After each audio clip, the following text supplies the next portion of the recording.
Gente, peço silêncio a todos enquanto a defesa estiver com a palavra. São 7 horas e 48 minutos, a defesa tem a palavra. Bem, então, boa noite a todos. Em primeiro lugar, cumprimento o presidente dessa sessão de julgamento, assim também como um nobre relator, nas pessoas de quem estendo os meus cumprimentos aos demais presentes.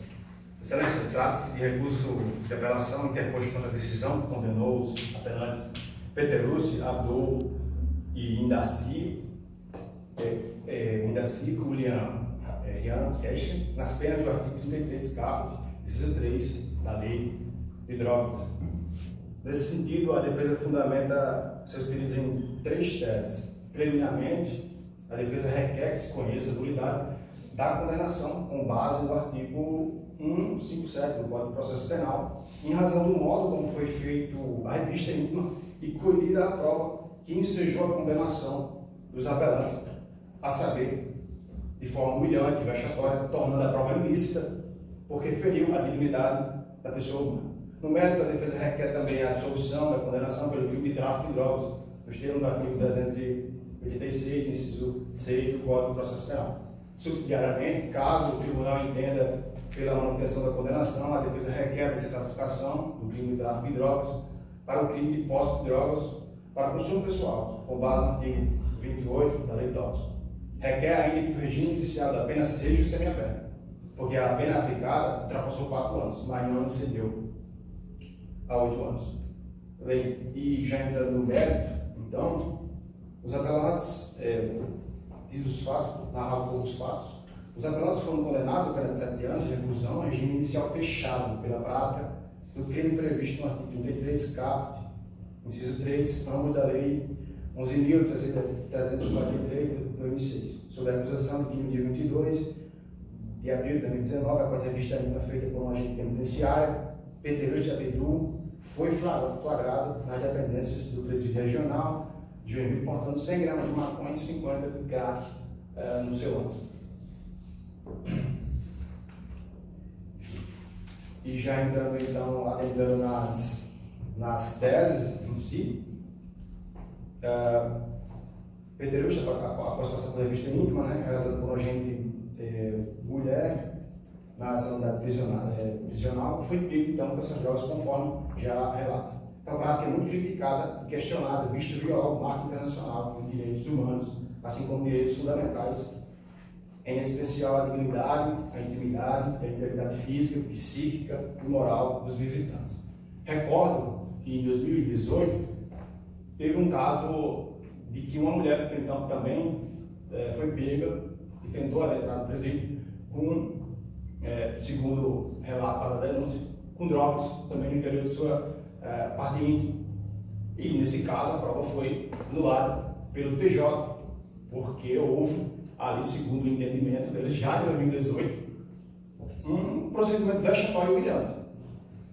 E, nesse mesmo sentido, mais recentemente, agora, o Supremo Tribunal Federal fixou uma tese, inclusive de repercussão geral, que diz o seguinte: é inadmissível a prática vexatória da revista íntima em visitas sociais dos estabelecimentos de segregação, vedado sob qualquer forma ou modo o desnudamento de visitantes e a abominável expressão de suas cavidades corporais.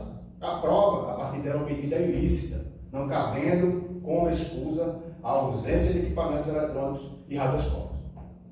Excelência, ocorre que em 2019, quando ocorreu o fato, pelo que se presume, o modo como foi feita a revista íntima é justamente nesse sentido, de ferir o princípio da dignidade da pessoa humana, porque invadiu as cavidades corporais do orapelante Peterucci. E se a prova, nesse caso obtida, é ilícita, por que, então, segundo a própria Constituição, é ilícita, segundo o próprio Código de Processo Penal também é ilícita?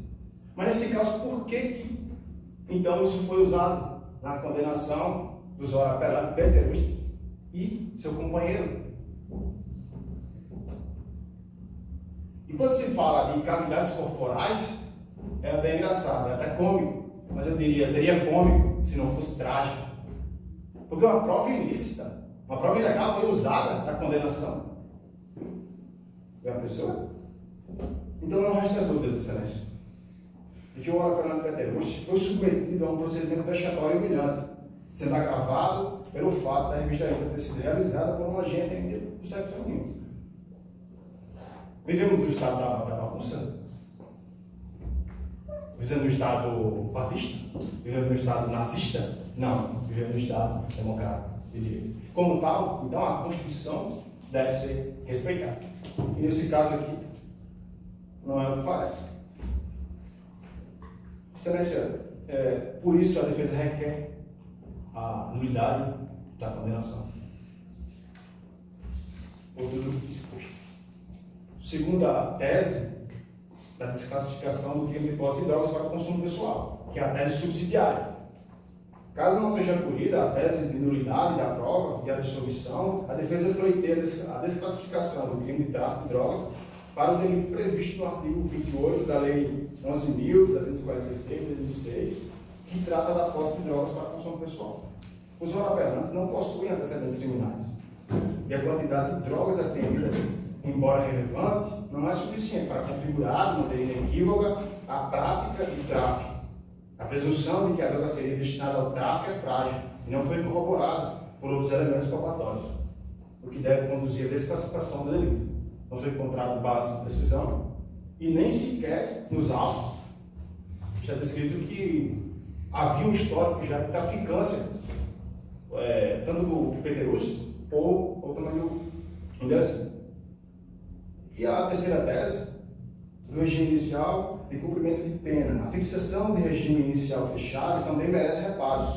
Os oroapelantes são primários e, conforme o artigo 33, parágrafo 2º da linha B do Código Penal, o regime inicial para o cumprimento da pena deveria ser o semiaberto, tendo em vista que a pena aplicada foi superior a 4 anos, mas não excede a 8 anos. A decisão do magistrado de primeiro grau baseou-se na gravidade abstrata do crime, sem considerar as circunstâncias pessoais dos apelantes, o que contraria a jurisprudência pacífica dos tribunais superiores. Excelência, já indo para os pedidos, diante do exposto, a defesa requer a nulidade da prova com fulcro do artigo 157 do Código de Processo Penal. 2. A absolvição dos apelantes com fulcro no artigo 386, inciso 6 do Código de Processo Penal. A fixação, a defesa também requer a fixação do regime inicial semiaberto para o cumprimento da pena em razão da primariedade dos apelantes. Excelência, por fim, com todo respeito, peço ao tribunal que julgue isso não com o tumulto das paixões, mas com o trono da justiça. Muito obrigado.